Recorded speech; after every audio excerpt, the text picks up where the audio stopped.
Welcome to Never Too Late for Fitness Radio, bringing baby boomers proven strategies and innovative products for getting fit, staying fit, so you can live a longer, healthier, and happier life. Here's your host, best-selling author and fitness advocate, Phil Ferris. This is Phil Ferris, and welcome to our show. Never Too Late for Fitness Radio provides answers and straight talk about fitness, nutrition, and healthy lifestyles for people over 50. Our goal is to educate and advocate health and fitness strategies that help you to live a longer, healthier, and happier life. If your health is a priority and your plan of care leaves you feeling stuck, unsatisfied, and not in control, this episode is for you. My guest today is Burgess, who found his purpose for helping people to be free from pain at a very early age. As a healthcare consultant, he regularly shows his commitment through transparently communicating and being vulnerable about how he has overcome a life of physical and emotional pain. He credits regenerative, functional, lifestyle medicine and receiving mentorship as the key components to his physical, mental, and professional transformation. In his relentless pursuit of personal and professional growth, JR has played an integral role in replicating a proven integrative model of care in more than 150 clinics worldwide.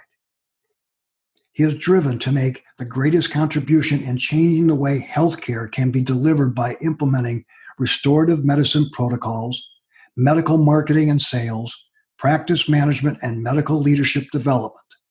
Medical professionals and patients need and deserve the time to listen, connect, and co-create a transformative plan of care together.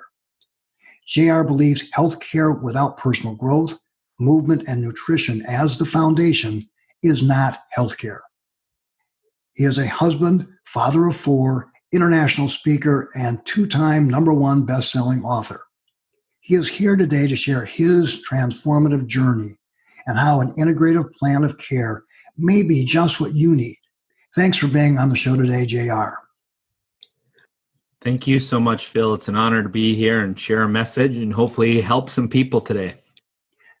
Now, JR, you went through a personal and career transformation. Although you had achieved great success in your business, it was taking its toll on your health and your family. And you decided to put your family and your health at the top of your priorities. Can you share your story and how the transformation changed your life? Yeah, so thank you so much for having me on. My journey began into the medical fitness and healthcare space about 11 years ago.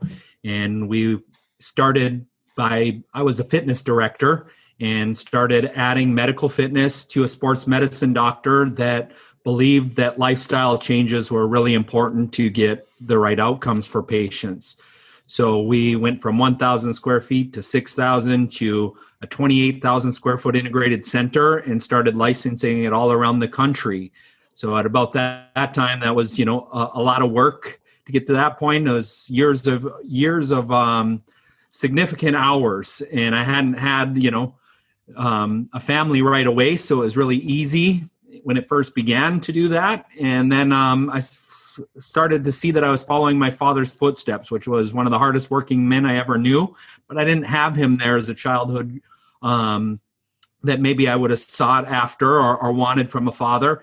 And I started to see that I was following in the same footsteps. And I came down with Lyme's disease. I had numerous sports injuries. I've, had stem cells 11 times. I've had so many surgeries, and I was starting to really get fatigued and burnt out, not necessarily in a spirit or a mindset. I've always been in line with, since I've been doing the coaching, is I love what I do more than anything in the world. It's part of my identity even, is I love helping people. And but I was helping too many. So after we went into our 28,000 square foot center, we realized we had a model that was truly changing healthcare. So we started licensing our medical fitness model, got to about 50, 60 locations, and recognized they weren't all having the same success as us, because a lot of the doctors that we were working with weren't entrepreneurs. They hadn't learned the business system strategy that I had been going to masterminds learning how to implement at Rejuve. And every time I would go out for these license and speaking, our brick and mortar would take a little bit of a back seat and start to not perform the right way. And at our largest, we had 107 employees. And, I went from working out every day to not working out, and then dealing with the chronic disease, Lyme's disease, and it was starting to catch up for me. And in 2019, I went to a Tony Robbins event in March, and I knew that, I wanted to go help other doctors or fitness professionals at the center. Kind of lost my heart for managing the day-to-day, some of the things that go into that, and really wanted to just scale the model of medical fitness or integrated healthcare.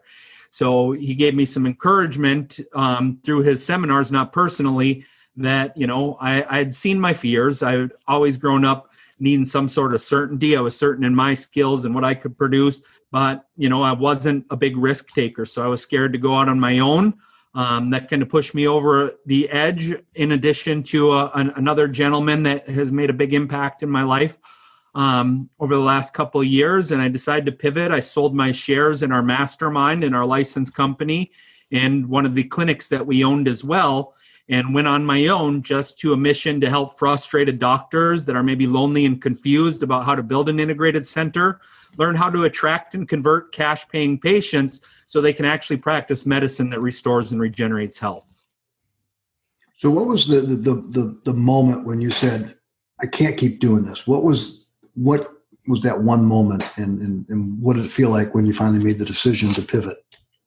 So I've always been a hard-charging guy. When I put my mind to a goal, I'm going to accomplish it. And I had saw a path in a playbook, as I've always been very involved with sports. That became my life at a young age after trauma. That was the only thing that would really resolve, I didn't, barely graduated high school. I never had high school math or English. So I was going to go build water towers.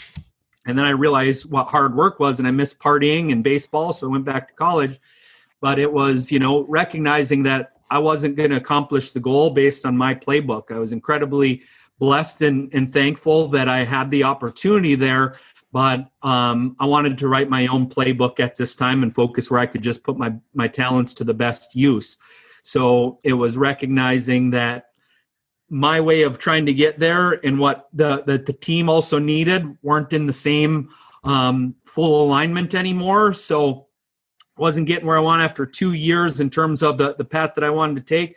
So, I just wanted to write that own path, write my own playbook, and, be in line with completely where I thought my skills were. So it took a lot of courage, a lot of fear, uncertainty. Would I be successful on my own?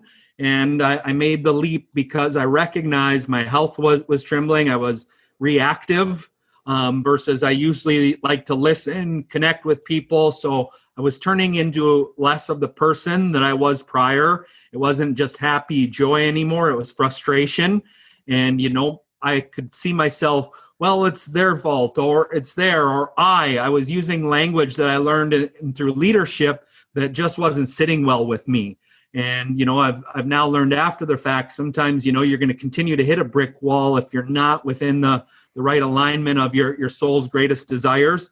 So, I had to make that, choice to let up a really amazing opportunity, something that I thought I was going to be doing forever, that I've invested my whole professional career into, in the fear of starting alone. So, it was just a choice that I knew I had to change because who I was changing in. I was sedating, I was covering up. I gave up alcohol years earlier because I felt that was going to get in my way. And if I know something's in my way, I will overcome it. And I was just sedating, and, I wasn't being the husband and father that I wanted to be. So I knew that I had to make the change despite the fear that I was faced with. What did you do first? What was the first action you took that got you on the new path? What was the first thing that I did? I went in and said that I wanted to leave. So that was just the choice. And, partner and I said, well, let's just go down to that licensing and masterminds and do that. But, I wanted to run my own playbook. Like I said, is my soul. So I wanted to be able to work from home. I wanted to spend more time with my family and be there, as I felt I was missing out. And not being the person I went. So it was just the choice to completely go solo. And like I mentioned, the Tony Robbins event helped me know that I am enough as well as another gentleman, and that, I already had everything that I need. I had good money in the bank account. I'd been investing. My first job after undergrad was a financial advisor. So I had a fear that really wasn't real. And I just had to get past that. So it was a mind game for me. And I had to sit and coach myself the way that I coach everybody else that has barriers or obstacles, saying, is that true? Is that not possible? Will you be able to feed your family? Will you be able to still do the things that you love? And that answer was yes. Maybe my lifestyle had to change some, but the answer was, it was just in my mind. So that was the choice that I had to do, is, just give myself permission. It'll be okay. And I knew that I had a network. I knew I'd built relationships and had to, get some coaching through that, which I always believe in. If you're a coach out there and you're not getting coaching yourself, it won't lead you to be the best coach. It won't allow you to show up. It won't allow you to have the worth of that your services are worth it if you're not getting that same advice or guidance to get you past your boundaries, bottlenecks, or barriers. You went down two paths. One was about your physical, reclaiming your health and fitness, and the other was this reinvention of your business and your professional model. What I want to do is talk a little bit about the physical part, the fitness part, and because this is something that a lot of people, business people, entrepreneurs will suffer, is they keep on putting more and more time into business, and their body and their health becomes around to it. And all of a sudden you look around and see, geez, it's been 3 weeks since I've been in the gym, or even taken a walk, or you get in front of the computer. The next thing you know, it's 8 o'clock. And you think, okay, well, I'll just start tomorrow, but it never happens. So tell us a little bit about your path, Lyme disease and reclaiming your health and your fitness. So what did you do there, and how'd you accomplish it? Yeah, so I had been injured numerous times. Even before I ever joined this clinic, I had 5 knee surgeries. I played D1 rugby. I played college baseball, and I would play on the weekends and limp all week long. So I was accustomed to dealing with pain and injuries, and that was the gift of regenerative medicine. It put Humpty Dumpty back together each and every time. I went from being told on my 6th knee surgery that I needed knee replacement to doing a stem cell, and 18 months later, I was back to playing rugby. So continued injuries, I would just get well enough, and again, that was my outlet. So I'd hold in all the frustration. I could deal with stress, and my release was sports. But over the last few years prior to leaving, as soon as I got back on the field, I'd get another injury, and significant ones, torn Achilles, to this Lyme's disease. And thankfully, working with the functional doctors and the team there, that I was recovering, vitamin C IVs, take all the right supplements. But because of the stress, I was still sedating and not eating perfectly. And again, from working out every day, yes, I would do my PT, but I wasn't working out anymore because now I had 3 major businesses. I was working 90, 100-hour work weeks on average, so I wasn't working out. So just leaving felt like the weight of the world off my shoulders. I didn't have near the responsibilities that I had, even though I had the stress of now I had to start doing things that I wasn't good at. I had a team. I had an executive assistant. I could delegate everything that I was terrible at and put myself in a position to scale. So I knew how to build a team and scale around my weaknesses. I never worked in there, but all of a sudden I had to do them. So it was a little bit of a learning curve. And I started working out, but I would still travel a lot prior to COVID. So I wasn't inconsistent. So really COVID happened for me this year, Phil, to really give me the time to, get back into my passion, which was getting these other doctors on there, helping them get their message out there, because, so many of these amazing doctors are the best kept secret, or they've been trained on how to communicate science or learn science, but that doesn't always gel or make sense to the consumers. It doesn't know, can they help me with that? They're terms that they don't know. So I went back to doing a lot of interviews, which I really love to do, and speaking. So I was now doing things in my passion fully 90% of the time instead of half and half of managing in traveling and being exhausted. to doing a couple more stem cell treatments. And then I started yoga. So I was that sports guy that I'm used to going. I only know sixth gear. So what this did for me is I had to try something different. My back kept going out, so I did a back procedure. And I knew I took my genetic testing, and I wish I'd have had that as a child. I should have been stretching long before. So I even tried meditation, but my mind wouldn't sit still. I would get bored. I couldn't do it consistently. So I started yoga, and I committed to a challenge, which always is really good for a competitor like myself. And it was really hard and painful for the first couple of weeks. But then I started tracking my data. I have all the biohacking tools and believe in a lot of those technologies. So I'm looking at my Oura Ring, and I'm seeing my heart rate variability increase week in on week over. And my back pain's getting better. My stress is going. I'm leaning out, even though I'm barely working out. It's hard from a flexibility and a standpoint, but I'm not burning calories. And through this whole journey is I recognize is if you are that on-the-go person, you're burnt out, hard workouts aren't going to help you. You need to, as Deborah Atkinson says, restore before more. And I hadn't learned how to do that in my life prior to this point. I've always been on the go. So that showed up. It was the right thing for me. Yoga for a guy that always going to slow, to breathe, which I've heard all these things. I just didn't practice them when I was full to the max. So that reconnecting with my family, the dinner times, and, putting the business secondary.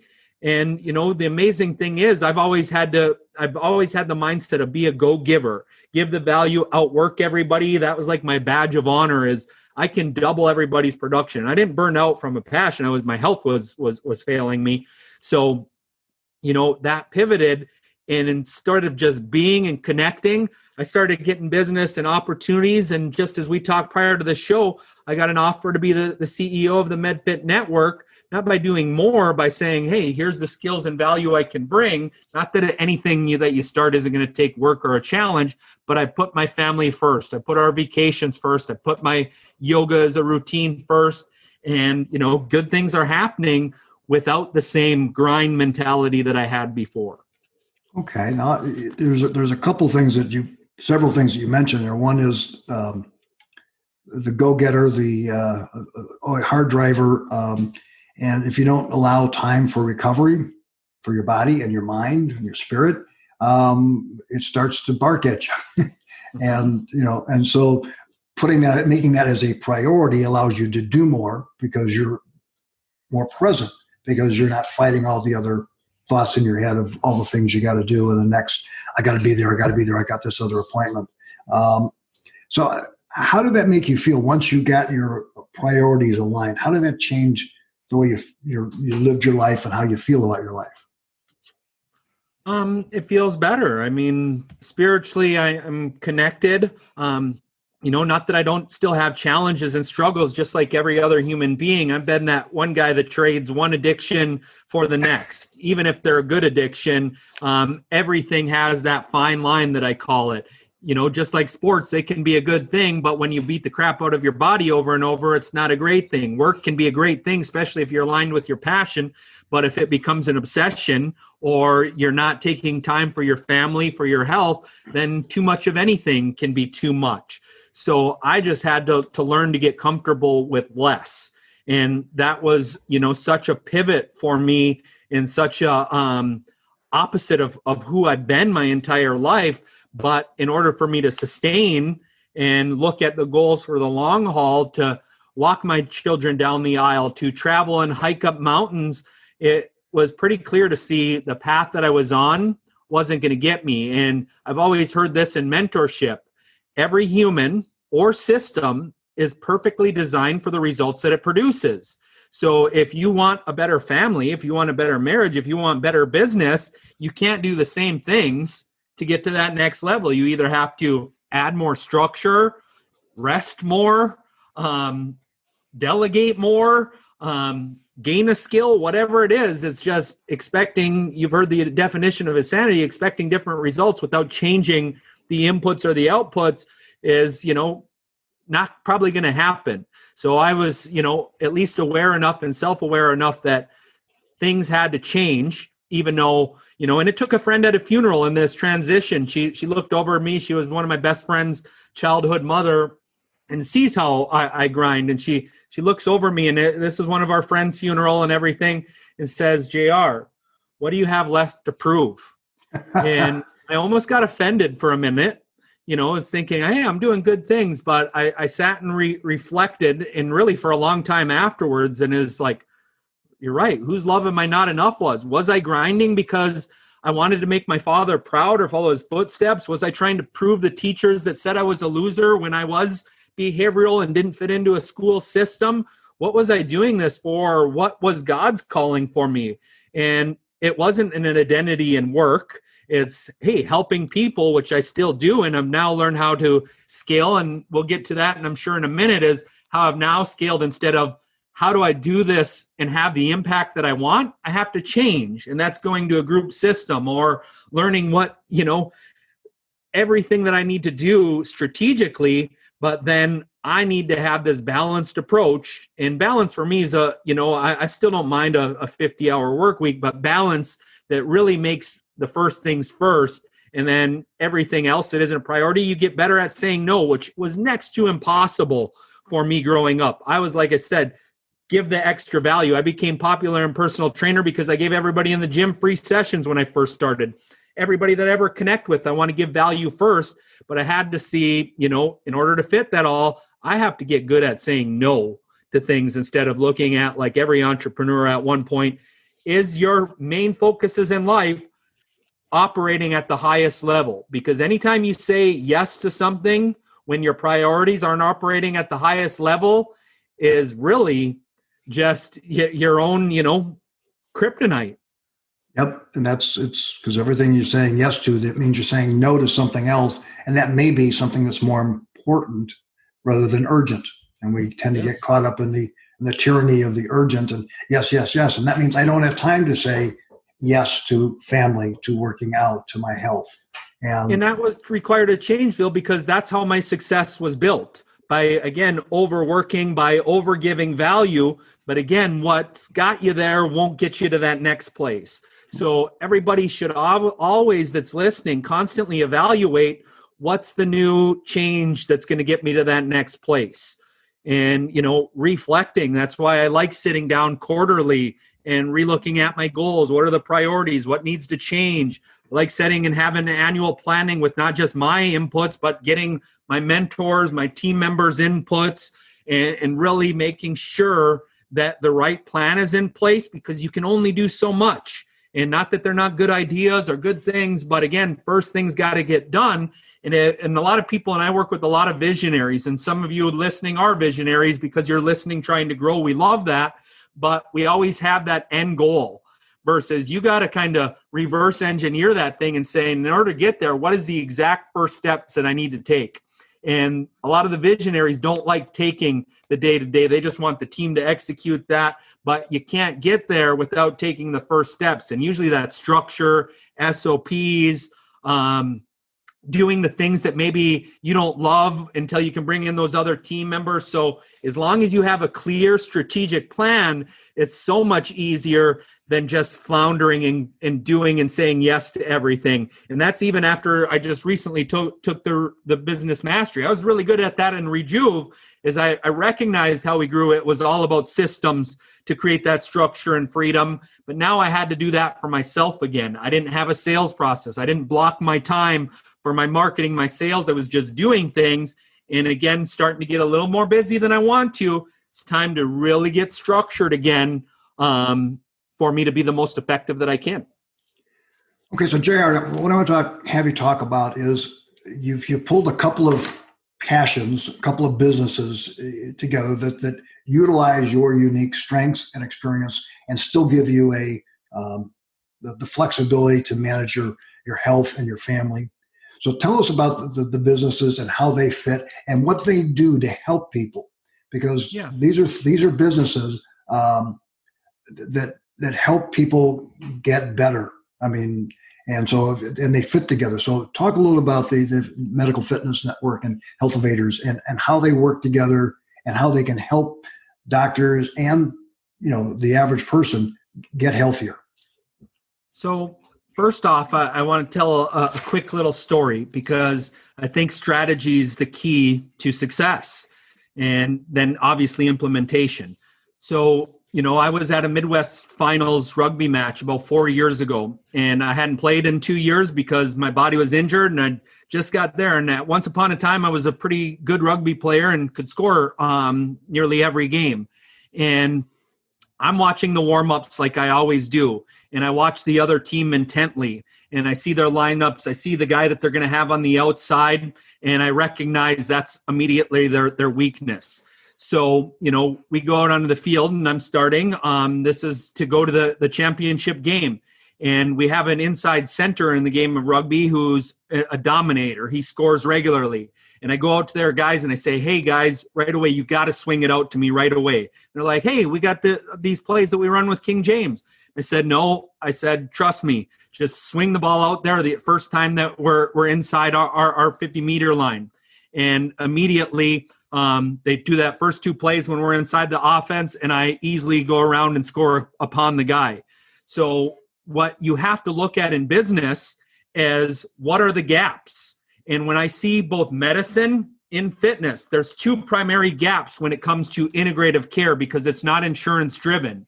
And that is innovation of how do we combine fitness and medicine together. Medical fitness has been around forever, but in the hospital centers, they operate in silos. It's not a part of the care plan. It's not a part of the communication. Absolutely. When they go working with these doctors, it's just like, hey, they should refer to me and they should refer over here. It's not a system. It's just a good, well-intention, which it is that, but it's not a system. So innovation of making a care plan this is a part of every single journey is something what nearly any in all integrated centers I walk into are completely missing.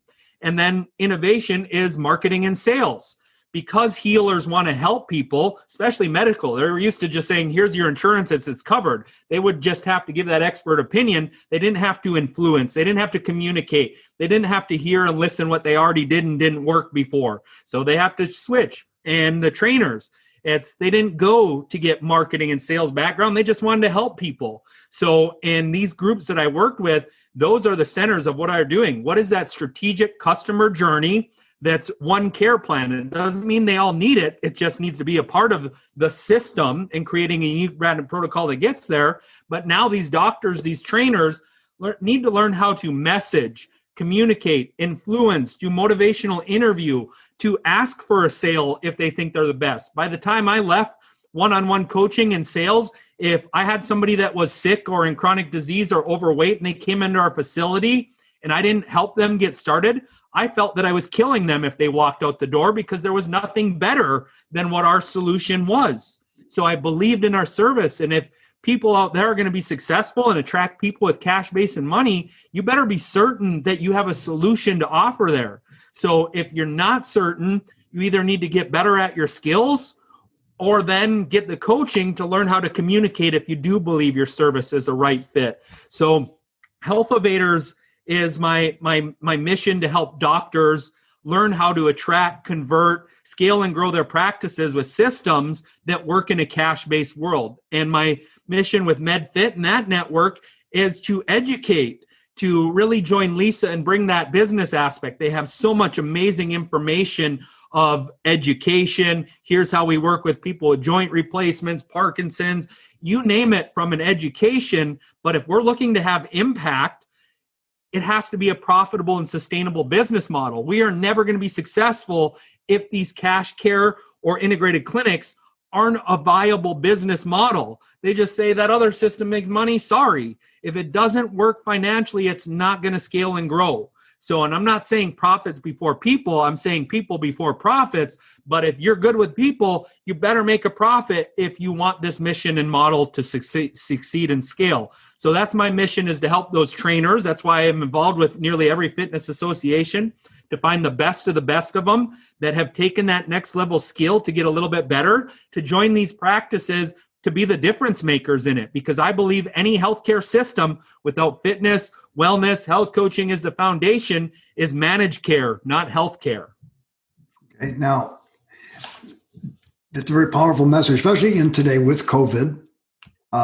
Also, in terms of one of the reasons that COVID is so bad in the United States is because of our obesity and diabetes and hypertension and all those other conditions that make them more susceptible. What is the benefit for a person? So a lot of my listeners are over 50 and they're concerned about how do I win the game of life? How do I keep doing the things I want to do for 20, 30 years? And so why is this important for that population to consider an integrative approach as opposed to the traditional, I'll go to my doctor and then I'll go to my trainer? So you heard me recognize earlier of every human or system is perfectly designed for the results that it produces. So let me give you another quick story. A lady that was considering, she was out of options for her knee pain, comes in and says, JR, I've already done Suparts. I've already done cortisone injections to manage this. And I said, great. Then, in a much longer story, but long story short, I said, PRP or stem cells would be a great option. And she says, well, does my insurance cover this? And I said, I wish it did. And certainly hope someday it will, because it has amazing outcomes. And here's all of our evidence and literature. But let me ask you a question. Do you have a deductible? And she says, yes. And she said it was $4,000. And I said, do you hit that every year? And she said, yes. And I said, okay, you've been dealing with this for several years now. Is it getting any better? Are you going to put $4,000 in again into something that hasn't worked and you've already tried it? She says, nobody's ever told me that way. So I said, yes, the PRP is going to cost you $750 or $1,000, 2 or 3 injections. I've seen people delay knee replacement by 10 years. I've seen them go back to the things that they love. So she came in, she did 3 PRPs over the course of the year and has no more knee issues. So this is somebody that they've been conditioned that if my insurance doesn't cover it, then what's there? But if you're in conventional care and you're not getting better, look at our stats. We're the worst in the world when it comes to chronic disease and chronic pain management. But hey, my doctor's going to cover a cortisone injection. I'll get drugs. But yet we're dealing with an opioid crisis that people are getting sicker and needing more. And it's, making them half of the version of who they are as humans. So the answer is, if it's not working, it won't work. So please have that as identification right off the get-go. So what I've learned through myself, and to be honest, we didn't go too deep into this, is I was with the best of the best surgeons, with the best of the best orthopedic doctors, pain management doctors, the best functional doctors, and that did get me to a place. But until I started addressing my emotional traumas, my past, my spirit, these things weren't recovering because I was just continuing to grind by working from subconscious outside forces that didn't matter. So I think if you're going to a healthcare practitioner that thinks they have all the answers, you better run fast, because this is physical, it is internal, it is spiritual, it is emotional. All those components need to be addressed if you're not getting to the place that you want. And there's so many sources. So I believe you need a healthcare quarterback and somebody that isn't there. And that's why I love the sport of rugby. It's like sports was always beat your other team, compete against them. Where rugby taught me at the end of the game, you certainly wanted to beat the other team, but everybody was high-fiving. We just played healthcare. But ego has to get out of the way of healthcare. The surgeon thinks the chiro's a quack, and the MD thinks the functional medicine's a quack, even though they went and did more schooling and education, had the same baseline that they did. They actually learned more, and they're called a quack.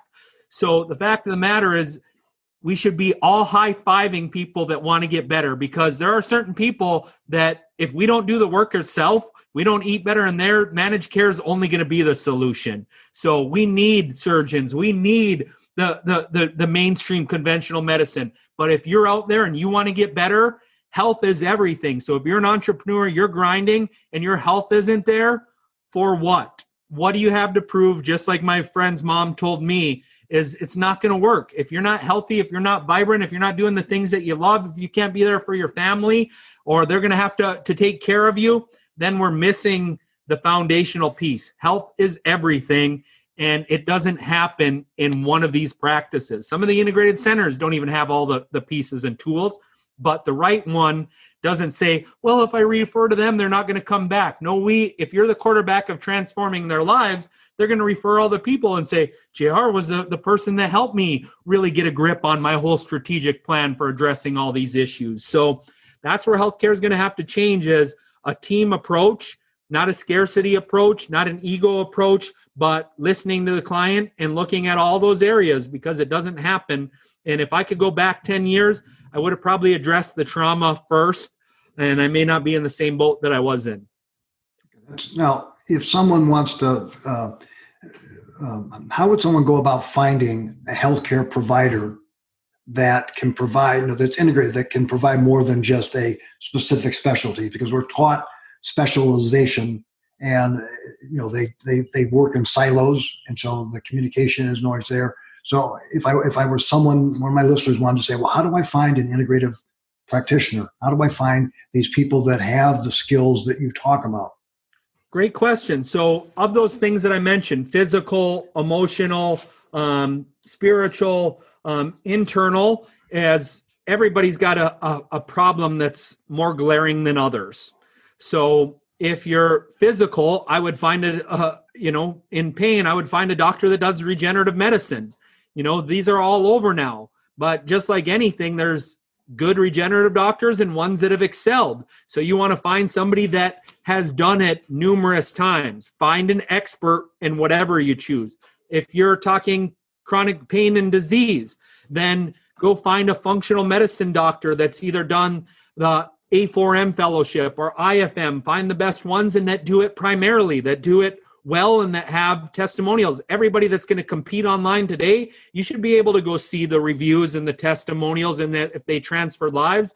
I always say, physically, if you're not exercising and eating better, get a health coach, get a personal trainer, get a dietitian, because if you're expecting any result to happen or any of these doctors to be magic makers and you're not doing the work, then you got to start there. You got to take self-responsibility for your health if you're going to get better. So you got to do your part, but then find experts in regenerative, functional. And again, if there's trauma there or past and your forgiveness or blaming or angry or frustrated, church, finding a shaman, finding a therapist that gets you better. And I've been in therapies due to my trauma for a long time. And a couple of these, plant medicine journeys, couple of shaman experiences, Tony Robbins events transformed me more in the last 18 months than years of therapy. So I don't want to discredit the therapy side. It's just, if you've been in therapy for 10 years and you're not progressing, please recognize what I said earlier. Measure progress, not perfection. You're not going to get better overnight, nor am I completely healed yet. You must be progressing. Otherwise, a change is due. The big thing is, if you're not happy with where you are, if your health trajectory and fitness trajectory is not going where you want it to go, you're going to have to do something different. And then seek out the experts that can give you what you need. And if it's relief in pain, find someone that's really good in that. You may find someone that can handle a bunch of things, and there may be an integrative that has multiple, like the company you work with, but that's not as typical in most places. But there are people that can do it, and you're going to have to do some work. I don't care. You're going to have to do some research on, who do they work with? What kind of successes are they having? Just like you do that if you're going to buy a car, you do all that research on a car. Do the same kind of research when you're talking to a personal trainer, a nutritionist, a health coach. But don't think that you're just by doing it yourself, you're going to get there. Yes. And don't think just because they have a doctor title, they're a know-all. We all have our expertise or our knowledge. So, for those of you listen, I just want to give you a shortcut. Email me, jr@healthovaders.com. And if you have this condition or this problem or this trial, I'm blessed to work with some of the top doctors in the entire world. So I usually can find somebody in your region, your area, that could be a quarterback and, put you in the right path. But again, I've met none of them that can do it all yet, every single component of it. So it's just, and the good one, the ones that are really good, understand that they're not a solve all for everything, So this is a journey. and it takes time and progression, but it takes finding the right quarterback. So, I'd be happy to point you in the right direction. That's my passion, is to help get these doctors that have the ability to solution. That's why I have my podcast. That's why I have my show, is I bring on the doctors, just like what you do, Bill, is they don't know how to get their message out there. So I can help handle objections, communicate the transformations, the stories that make sense, but they're game-changing doctors, and that's why I'm coaching them to get better, just like I still have to get better in order to become who I need to be. Not that I'm not good enough. I'm happy with who I am, but the fact of the matter is, if I want to be the best that I can be, this is because I love learning, and I can continue to grow to become the best that I can be. Well, thank you, JR. And I know that your passion is genuine and your desire to help is very real. So if people want to learn more about you and to contact you, what are some contact information you can share with us? Absolutely. So if you're a physician or a doctor, then HealthOvators, JR at healthovotors.com. That's my path. JR Burgess Consulting is more where I consult for businesses altogether, but where you can go listen to those doctor webinars. Some of the amazing, innovators out there. And then on the MedFit Tour, we have an awesome opportunity coming up, the MedFit Global, October 1st through the 4th. So if you're in this niche, amazing visionaries, people that are crushing it. And then shortly after, we're going to be having a business workshop, so you can take those skills and that education and learn how to put it to play to be successful. So excited for the combination of these missions to really be a strategic next step solution for anybody, no matter where they're at in their journey. Well, that's great, because you do need to get someone that has the expertise in what you're looking for, and MedFit helps you identify them, and JR can help you pinpoint specific medical professionals that you can use. So JR, I want to thank you so much for sharing your time and your passion and making yourself available to my listeners so that they can take command of their health and get some of the same kind of results you've been getting. So thank you so much for being here today. Thank you so much. You're helping people not be the best kept secret out there. And this is where, right now, there's, again, censorship, pandemic, everything. We all have the opportunity to have our own TV shows, webinars, books.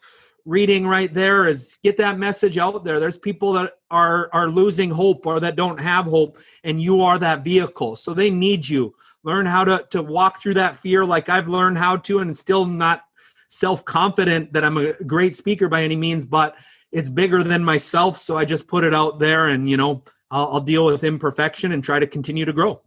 Well, thank you so much. Have a great day. Thank you. You've been listening to Never Too Late for Fitness Radio, hosted by Phil Ferris. To learn more about the guests or resources on our show today, or to listen to past episodes, go to nevertoolateforfitness.com.